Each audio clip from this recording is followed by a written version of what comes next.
Welcome to this podcast. In this podcast, I'd like to talk about the placement of Venus in Libra.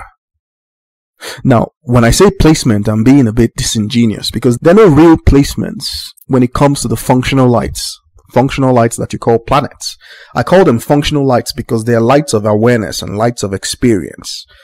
The word planet is from the Greeks. It means little wanderer or wanderer.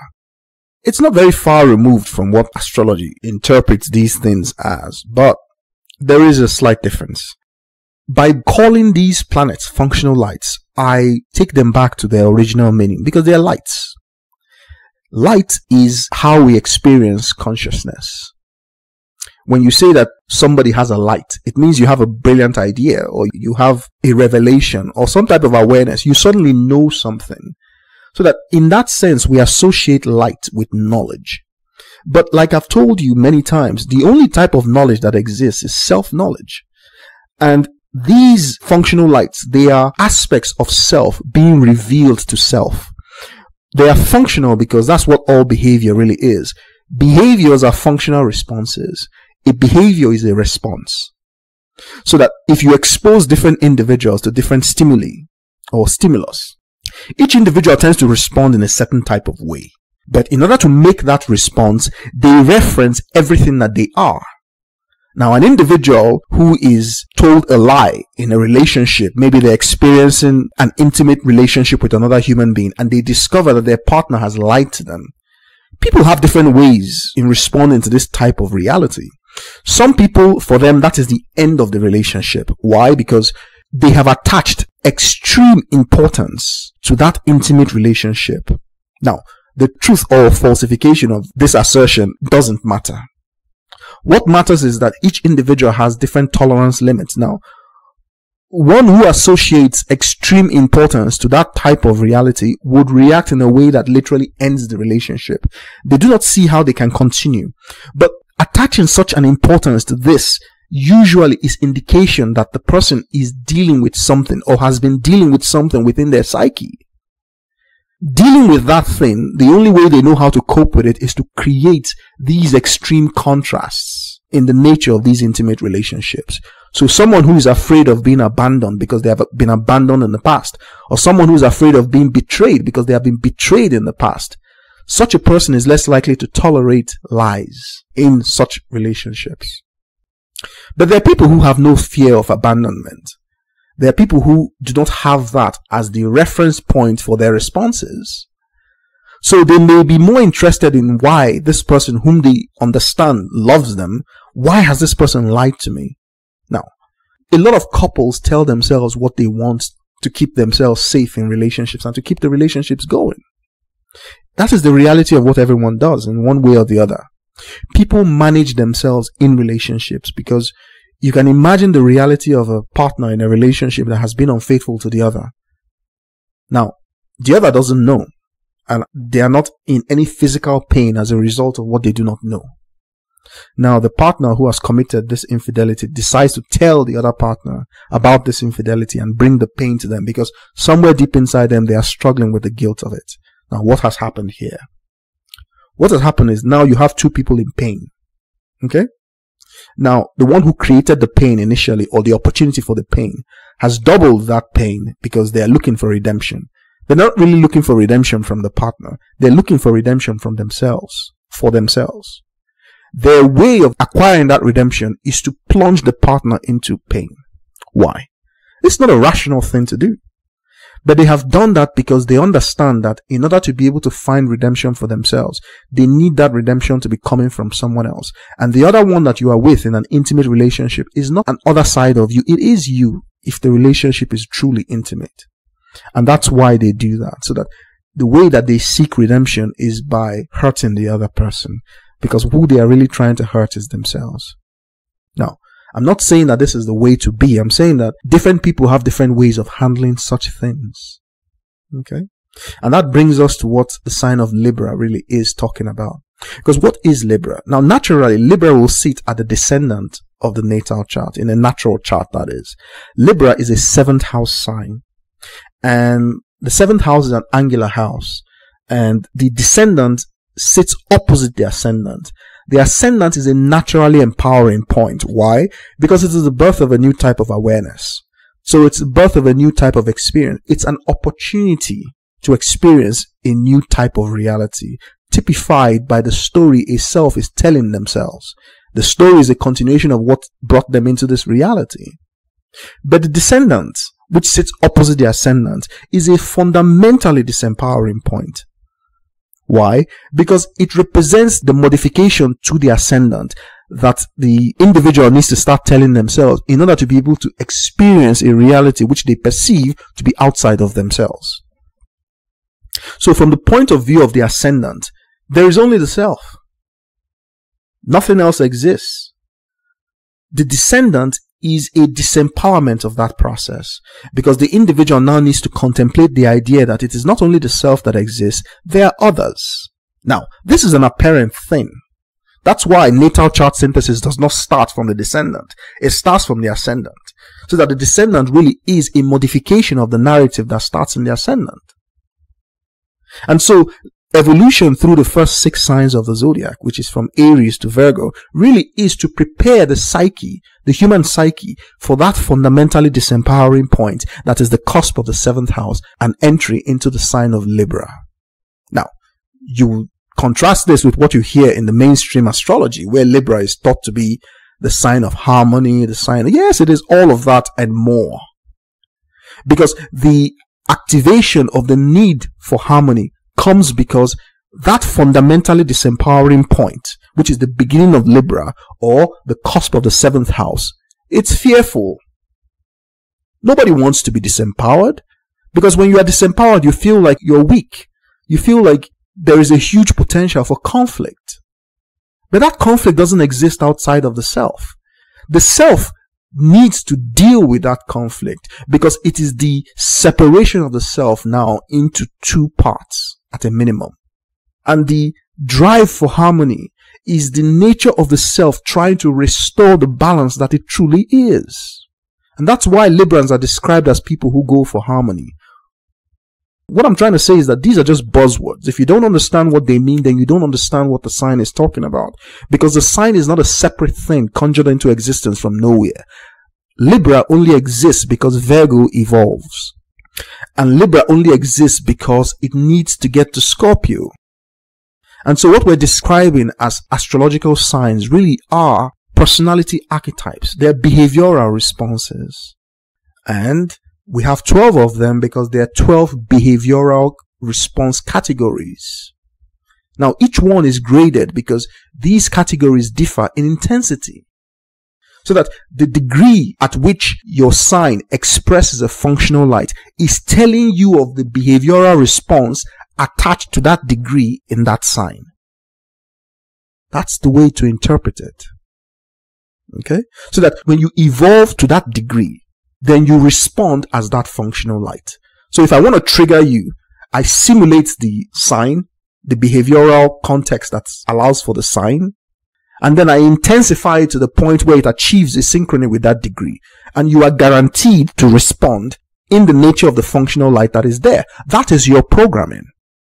That's really what it is. Okay? Some people think of self-consciousness as something where everything is possible. It's not true. Each and every one of us is carrying our own intrinsic programming. And the programming is the nature of experience that we need to reconcile ourselves back to unity. So the individual placements that you find in the individual signs, they calibrate your programming so that you can reconcile yourself back to unity. But if you don't understand what it is, then chances are that you don't understand what that reconciliation is all about, because your life will draw certain experiences into your reality in order to achieve this reconciliation. And what is the ultimate reconciliation? Well, it is the reconciliation that you are not a dual creature. Reality is not fragmented. Reality is a unified whole. And as such, the reality that you experience really is you. That is the reconciliation. Okay? That's really what it is. So the sign of Libra emerges from Virgo. And Libra becomes a negotiation point. But You cannot go into a negotiation if you don't have the topic for the negotiation, the context, everything. You need to have an idea of what it is that you are really going to negotiate about. You need to have an idea of what you're talking about. You need to have an idea of what you want. The idea of what you want is created in the sign of Virgo. That is why Virgo has many meanings, but primarily Virgo is the preparation of a service contract, because it is the preparation for Libra. It is the preparation for meeting another soul, another individual. It is the preparation for dividing yourself in two. Now, the only way to achieve this harmoniously is to make sure that the self is divided, apparently, because it's not real, is to make sure that the self is divided in equal balance. That is why the symbolism for the representation of Libra is a scale. Okay? Now, it's not a description of something that is outside of you. It is you. It is an invitation to balance what you consider to be an external reality with what you consider to be an internal reality. And this is the beginning of what it means to be a human. This is the quintessential human struggle. Because if it is only ourselves and we were alone and we understood very clearly that we are alone, we wouldn't have those types of problems. We have problems because we care what others think of us. Irrespective of what some people say, they say, oh, I don't care about anybody. This is not a natural thing. Every individual cares about what everybody else thinks of them, what others think of them. And we care the most of what one special person thinks of us. That's how we're built. And so Virgo is the preparation for this process, because Virgo comes from Leo. And what is Leo? Leo is the birth of the ego. It is the birth of significance. Without Leo, you have no idea what your role is in this reality. You have no idea what you're here to do. Okay? So you don't know a story to tell yourself, really. You know? Now, Leo is the birth of that self-significance. But the self-significance has one problem, as it is birthed in Leo. It cannot discount the nature of other egos. It doesn't know how to reconcile to that. So that the only way to solve that problem is to understand what it means to be another person. Leo cannot do that because it's extremely powerful. It is so radiant and so brilliant. It has no space for anything or anyone else except itself. So that Leo is identified as the completed ego, the completed self. It doesn't really need anything apart from the simplicity of its own self-acknowledgement, its own self-importance, and its own self-significance. And so Virgo becomes a disempowerment for Leo. It has to be a disempowerment because it has to become an attenuation of the ego. It has to bring that ego down so as to be able to prepare itself to go into a relationship with others, which simply means it has to prepare itself to divide itself into two. In biochemistry or in microbiology, you would call that cell division, mitosis or meiosis. And you understand what happens during the process of meiosis or mitosis. Before the signal to divide is received, the DNA of the cell exists in free form in the nucleus. It's totally unspooled. It's everywhere, literally. But when the signal to divide is received, the cell begins to prepare. And part of that preparation is packaging the DNA into its most compact form. It wraps itself around into the traditional pictures we have of chromosomes containing DNA. But it only does that because it is preparing to divide. And that process is Virgo. Because it cannot package itself into that compact form if it doesn't know how to package itself into that compact form. Virgo packages Leo. It packages it in a functional form, ready for connection. And Virgo can only do this because it is the sixth sign of the zodiac. That's really what it is. You see that what you consider to be astrology is no different from the science of organized complexity. Okay? It's not some made-up narrative that people just tell themselves. There is a detailed science behind it all, which you can find across all of nature. So when the cell packages itself, its DNA in the nucleus, it is ready to divide, and then it shares the number of chromosomes. It divides them in equal measure. That division into equal measure is Libra.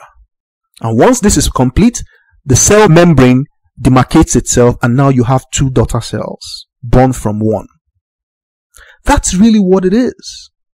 So that what Libra is really concerned with is the realization of that duality.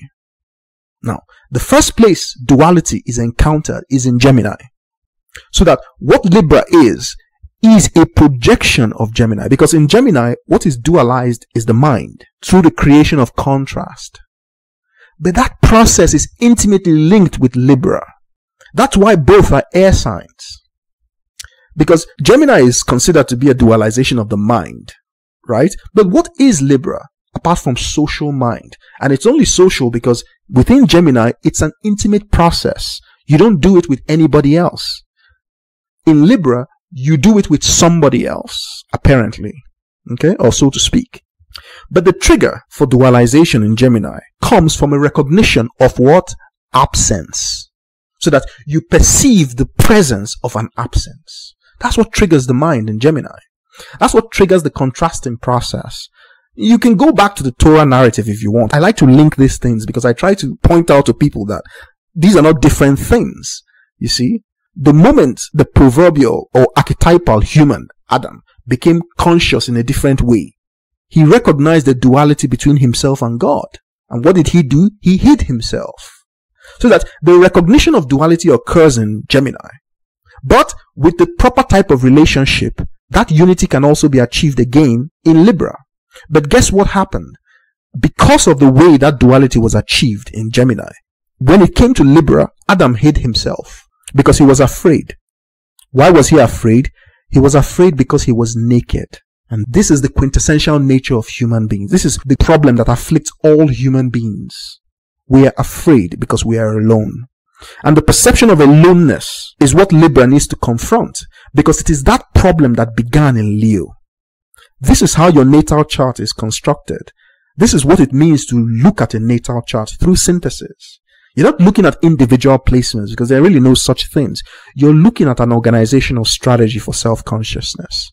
And so your experiences are, in a sense, acquired so as to be able to bring you to the reconciliation that you are one with everything. Naturally, there is an opposition set against that reconciliation, because if it weren't like that, you wouldn't accept it as your own. And it is very important that you accept that reconciliation as you. It cannot be imposed on you, because you are a natural sovereign. If anybody tries to impose anything on you, your natural reaction is to rebel against that. So that the task of Virgo is to transform Leo into Libra by setting the stage. And what Virgo does is to create functional requirements. So that it is within Virgo that the individual begins to intuit and to understand through detailed rational analysis the requirements it needs to be able to safeguard unity within itself. Because you don't want to be with someone who makes you feel like you don't belong. You don't want to be with someone who treats you like you are a totally different person, a totally different stranger. That is not the aim of unity. It is not the aim of intimacy. You want to be with someone that gradually both of you fuse into one, whatever the hell that means. Because such a thing is physically unrealizable in its asymptotic limit. But we can aspire towards it, because it is the aspiration that is necessary for the human experience. Okay? That's really what it is. So Libra is where we take these functional requirements and we begin to try to match them, because harmony is a functional harmony. Because square pegs need to fit into square holes. If you try to put square pegs in round holes, you're going to create a mismatch. And the mismatch will show once you take that integral process into Scorpio. Then the whole thing explodes. Because you cannot take a mismatch into Scorpio. Once you try it, the result is literally catastrophic. And the catastrophe is one that is transformational. It's life-changing. So that the real task of Virgo and Libra is to prepare for Scorpio. Yeah. Because within Scorpio, you have to embrace intimacy, unity with an entirely different human being, a stranger. So that to minimize the risk of a mismatch, the functional matching process or the functional harmonization process really is a process of acquiring knowledge. To know is to love. You cannot go into that type of system that Scorpio presents itself as with doubt in terms of knowing. You must know the other in the same manner in which you know yourself. So that when intimacy occurs, the matching process is so effective, it generates Sagittarius. And Sagittarius, by its very nature, is the post-orgasmic experience. It is that post-orgasmic experience that is responsible for creating what you are here to do on earth, as typified by Capricorn, which is the peak material experience of your life. That's really what it is. These things are not rocket science. They're not strange mystical things. You live in a mind, a universal mind. And so everything you do within that universal mind is the acquisition of experience. But the only type of experience that you can acquire is self-experience, because you are the one doing the acquisition. And we call self-awareness through acquisition, we call it knowledge. That's what we call knowledge. It is why the most powerful form of knowledge is self-knowledge. But that intimacy process of Scorpio is one of the most powerful forms of self-knowledge which we have, because it's a validation of what we know. That's why when you're unable to form intimate relationships, successful intimate relationships, because something comes out of successful intimate relationships, there is a joy and a happiness that you really can't find anywhere else. This is what it means to be in love with someone. Okay? Because every time you are with them, you are regenerated. So that even when you are impaired, when you have certain things or certain experiences that have impaired you, the ability to heal each other is extremely powerful. There's nothing quite like it. That is why Scorpio is known for regenerative effects, because the contact itself is heavily regenerative. You heal each other. That's what it means to be in love. That's what that knowledge means, because that intimate process is knowledge. It is the acquisition of knowledge. Because to love is to know. And where that knowledge exists, there is no mistrust. There is no fear of betrayal. There is no fear of abandonment. Now, it's not an easy thing to acquire. Why? Because of the conditioning of the human nature. We are taught to be isolationists. We are bred to be isolationists from when we are born. That's the nature of the reality we are experiencing. And so each and every one of us is ill prepared for connection like that, for intimacy. We are very ill prepared for it. First of all, the damage is done because we are programmed in a very dysfunctional way regarding what sex is. Very dysfunctional. Okay? We are taught to associate the sexual function with Pluto, which is a taboo, so that we suppress it within ourselves, because we're only able to express that in very unhealthy ways. That's a different podcast altogether. I have a podcast on Pluto and that dysfunction. But in the case of Libra, Libra is the preparation for Scorpio. So that within Libra, what we're doing is we are negotiating these functional harmonies. We're negotiating them because we know what they are. So that it is a process of discovery. In Gemini, we are discovering new information based on the nature of contrast. But we're also doing the same thing in Libra. We are discovering new information also based on the nature of contrast. We try to put a square peg in a square hole. And when it doesn't match, we realize that there's something wrong here. And when there's a match, there's a connection. That connection is the flow of knowledge. So if you're progressing into an intimate relationship and you feel like you cannot trust the person, that it's because the calculus is wrong. You're not doing whatever it is that these things mean. You're not doing it. You're leaving it to chance. Because think about it. When people court, when they court themselves, they go out for dates and all, what is it that they're really doing? They're negotiating. They're negotiating the establishment of an order. And that order is not necessarily 50-50. I have no idea what 50-50 means, because what exactly are we qualifying as 50-50? The order takes many forms, but it's a functional order. It means that we're not the same, but we complement each other if we can find the right balance. Okay? And you cannot find the right balance without making that effort, because we live in a reality system where we need to make efforts to know. If you've listened to my podcast on the nature of paradise, you understand that this is something that is typical to this universe, because knowledge is hidden from view. It appears to be hidden from view. But in paradise, there's no such thing. Everybody knows everything about everything.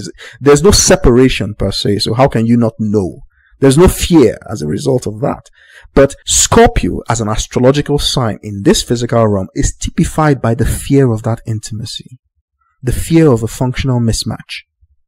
The only way to reduce or minimize that fear is to acquire knowledge. And that's what Libra is all about. Libra is all about the acquisition of that knowledge. That's why people call it social intelligence.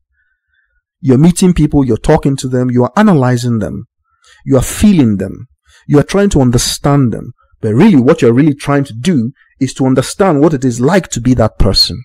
So that there really isn't that person. You're only trying to understand an aspect of yourself.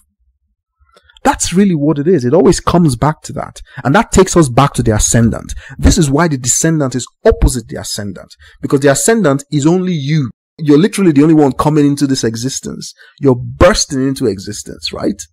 And then the descendant is opposite the ascendant. Which means now you have to share that experience with another human being. So that by looking at your natal chart, through synthesis, we can begin to understand the natural difficulties for achieving such intimacies. It comes in various forms. Like I said, people who have some type of trauma early in their reality system, in one of the 6 signs, from Aries to Virgo, or from the 1st house to the 6th house, it always affects relationships. Because that 1st house or 1st sign to the 6th house or 6th sign, it's all about an inward experience that you have. The signs from the 7th house to the 12th house, they're concerned with what you project out of you, because you consider that to be an external reality. The aim of natal chart synthesis is the reconciliation of this up and down. It is a reconciliation of the internal to the external. It is a unity of both halves. It is symbolized by marriage. It is symbolized by intimacy and the union between male and female. It is the reconciliation of duality back into unity. That's what it's all about. Because where we come from is a unified orgasmic experience. We have no idea that separation is possible. We have no idea that fear is possible. That's where we come from. And then we're plunged into the contrast of that. We're plunged into a reality where we have to deal with these contrasts. We have to grapple with what it means not to know. It's a trauma of some kind. Because we have never experienced what it is like to be ignorant. To search the mind and not find the answer. And then to make a mistake. And then to create suffering and misery and evil. We have no idea what these things are. That's really what it is. And the place you find that in interpersonal relationships are in intimate relationships. That's the difficulty of human life. It revolves around intimacy. That's what it's all about. You see? It's not even about money, because the only reason why people need money per se is to create the right type of experience that allows them better access to the type of intimacy they want. That's really what it is. You know, the people who created money in that form, they created it to empower them in that area. That's it. So Libra is as important as Virgo. In fact, you can qualify that in terms of relationshiping. Those are 2 very important signs. But Libra is the actual negotiation process. It is the emergence of a negotiated order. And so it requires a certain type of consciousness. Just like Gemini, the contrast in Gemini is triggered by the presence of an absence. That is the awareness or the acknowledgement of an absence. In Libra, it's also the same process. So that it is functional mismatch that allows us to better calibrate what we're really looking for. And the only way to calibrate anything is by making reference to a fixed datum. What is that fixed datum? It's ourselves. And that is the statement of Venus in Libra. Because Venus is a very personal thing. It's the vector that is a datum that points you towards that which you want the most. Because it is the information as it is coming directly from your material senses. And at that level, at that basic level of existence, you're only concerned with 2 things. Is it pleasurable or is it displeasurable? So that this decision making is taking place at a very, very, very primitive level of the psyche. And naturally, people gravitate towards things that they find pleasurable. And they move away from things which they find displeasurable. That's really what it is. And this is the vector that now comes into Libra. So that Venus in Libra is looking for those connections, those functional matches that are pleasurable. That's really what it is. Okay? That's really, really what it is. Now, the challenge comes from the fact that Libra, like I said earlier, represents the cusp of the 7th house in a natural chart, that is. And so it is concerned with that fundamental disempowerment that is the cusp of the descendant, where it now needs to accommodate another human being. And accommodation means that you are ready to make room. That's what it means. And so Venus needs to deal with this accommodation. So it is geared towards that accommodation. So Venus in Libra is typified by people who go out of their way to try to accommodate others. Because there is a certain pleasurable aspect associated with that process. Well, the result is that at some point in time, Venus must make boundaries, because boundaries create value systems. And Venus is all about the creation of a value system. There is no point finding out what you like if what you like is everything. You might as well not like anything. So the process of deciphering what it is that you really like means the process of finding out what you don't like. Now, this is taking place at a very primitive level of the psyche. So it is not the contrasting process of Gemini yet. Now, there's a relationship between the two, and that's what I teach in my classes. I teach the depths of these things, okay, of how one sign becomes another.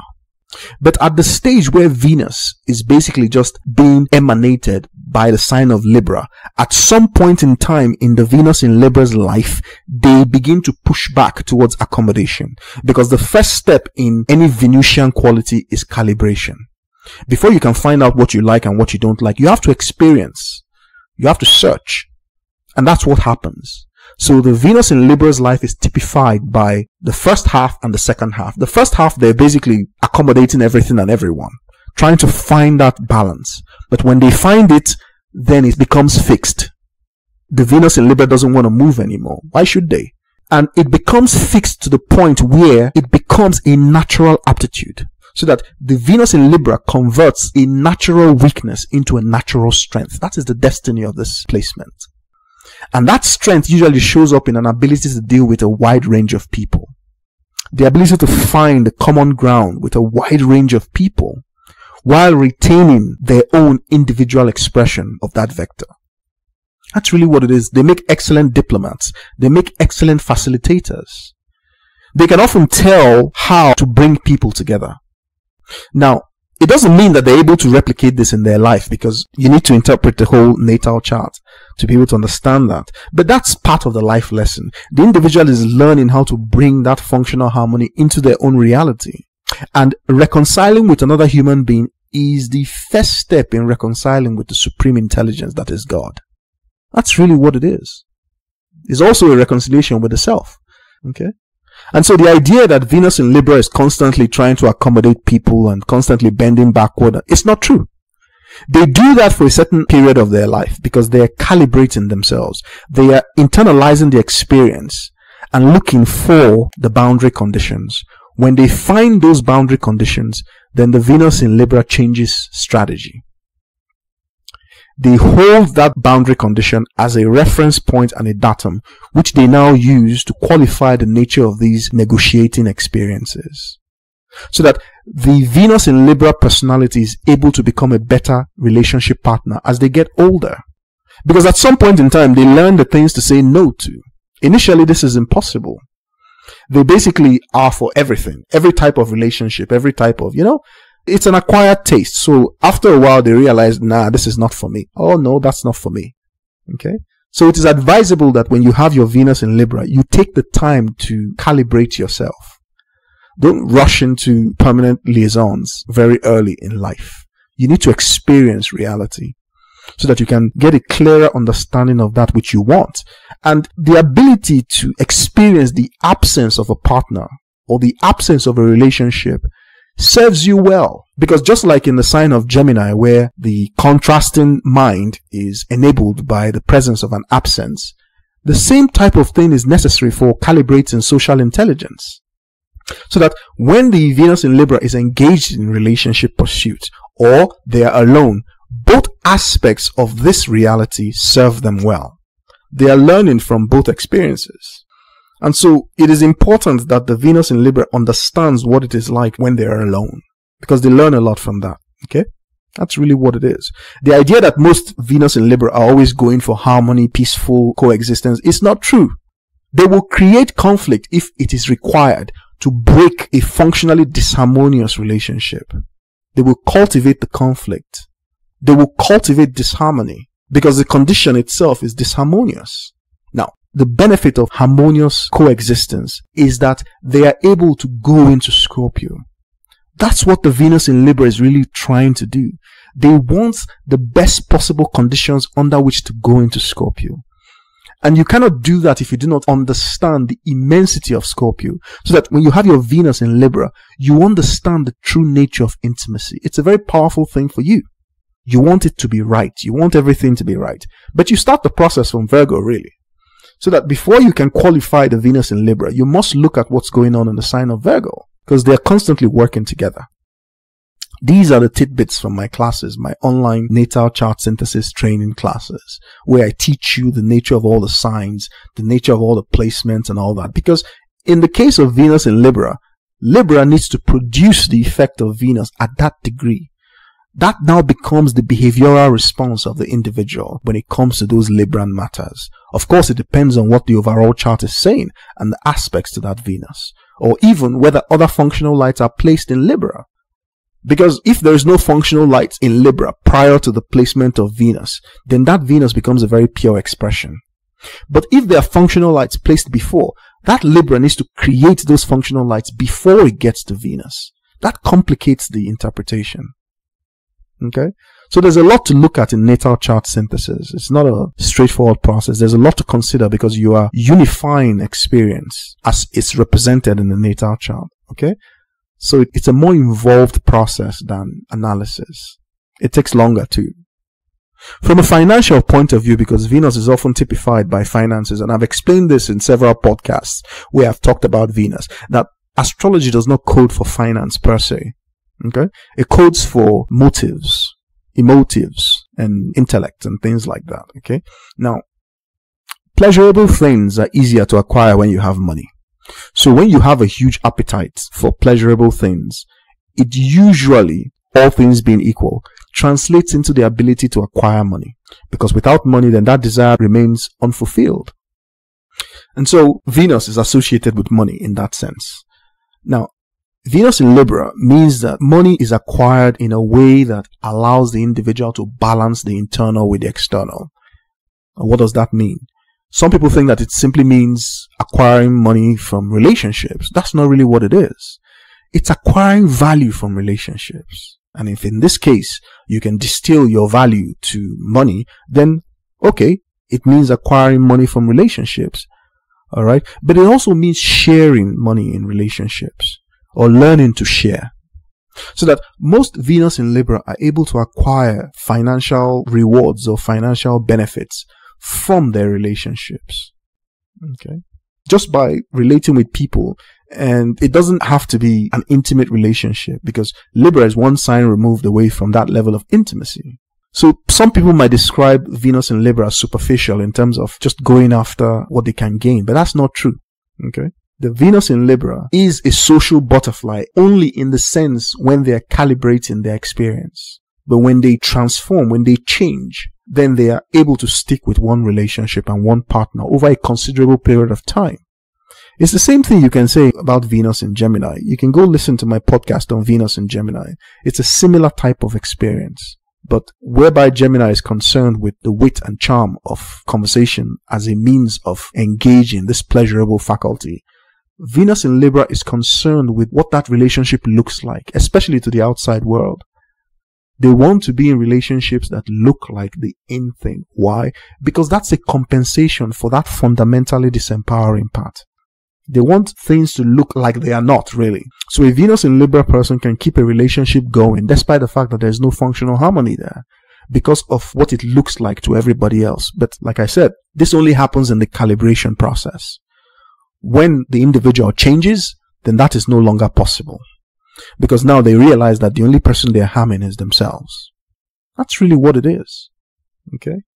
Now, remember that Libra is a preparation for the intimacy process that occurs in Scorpio. Now, that intimacy process is largely indescribable in that sense. You can't really find the right word to describe what happens in Scorpio. It is so intense. It is so transformative. It is so powerful on the psyche that the Libran really is concerned about that process. Okay? And there won't be many experiences like that in the life of the Venus in Libra person. Because Libra is a social intelligence. It's about testing the functional connections to make sure that they fit. And the Libran has so many ways in which they understand these connections. So they're constantly moving from one point to another, testing these connections. It's the reason why so many people classify them as superficial. But they're not really. They just have the ability to test so many connections very rapidly, very quickly, so that they're very good at summing up personalities.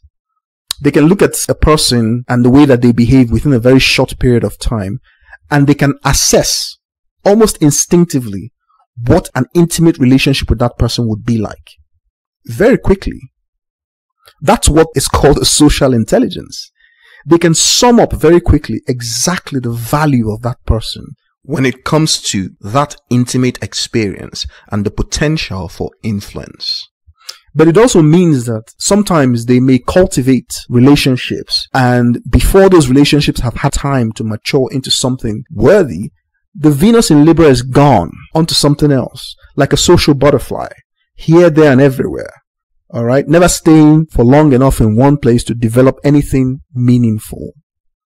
But like I said, these are typical of the calibration process itself. When this process is complete, usually representing the second half of that person's life in terms of their reality system, then they are more steady, more knowledgeable, and relationship with these people becomes very much more productive. And so it is not unusual for the Venus in Libra to marry twice. The first one usually is a rush of blood when they're not fully aware of themselves. So that the idea of being with someone else is just a social mental image based on how it looks, what it feels like to everybody else except themselves. Now, the experience from that is what allows them to have a more productive second marriage. Now, I say marriage, but it could also be in the process of serious relationships. Okay? Because at the end of the day, a relationship must be based on an awareness of self. Otherwise, what are you bringing into the relationship?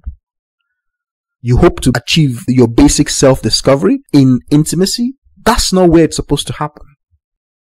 During intimacy, you are learning about higher octaves of yourselves, not the basic that should have been achieved in the first 6 signs of the zodiac or the first 6 houses. So that to truly enjoy a relationship, you must be grown, you must be mature, you must have achieved a basic level of self-awareness. That's the requirement. Now, the reason why Virgo and Libra are so important is because anything that goes into Scorpio is transformative. It leaves a lasting impression. So you are invited to do it right. Because, for instance, when you have a Venus in Scorpio and you rush into these things, the result can be catastrophic. People lose their minds in relationships. People don't realize how powerful a relationship with someone is, especially the orgasmic experience. It's extremely powerful. Because you could be in a toxic relationship with a very powerful orgasmic experience, whereby you struggle to break away. You realize it's not good for you, but you cannot break away. That is what is described as a compulsive obsessiveness. And the individual is learning about their own power. That's why such a thing exists. Because if you're not aware of your power, then you are stuck in a loop, in an obsessive compulsive loop where you repeat the same mistakes over and over again. But when you become aware of yourself, it is an invitation into your own power. Because the only thing that leads people into that loop is that they are powerfully sexual, but they don't know. They have disowned it. And when you disown your power, you give it over to others.